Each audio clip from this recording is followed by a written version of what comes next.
Upoštevajoč dejstvo, da je šlo za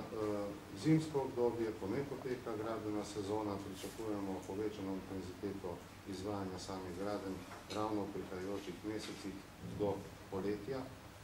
pri čemer pričakujemo, da bo tudi sam program, predhodni delni sanacijski program, do takrat nekako realiziran in sredstva izčrpana.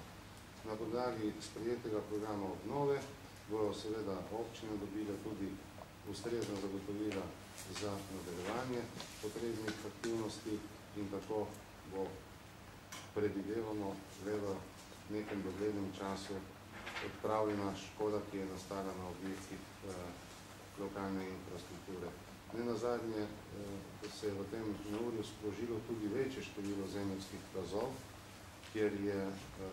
sanacija teh pojavov tehnično in izvedbeno zelo zahtevna, zato bo mogoče nekaj več o tem znano proti jeseni letošnjega leta, ko se bo pokazalo, kaj je tudi narava za seboj pustila, namreč že sedaj ugotavljamo, da določeni pojavi, ki sploh niso bili zaznani, so se že od prvih odjugi pokazali kot potencialno ogrožujoči. Glede oseb zasebnega prava je tudi gospod minister že najavil, da bomo takoj po sprejemu oziroma potrditvi samega sanacijskega programa na Vladi Republike Slovenije vse upravičence, se pravi tiste, pri katerih je sedaj ugotovljena škoda nad limitom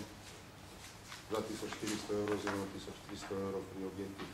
gospodarskih objektih kmetije, pozvali podaji po vloge za pridobitev sredstev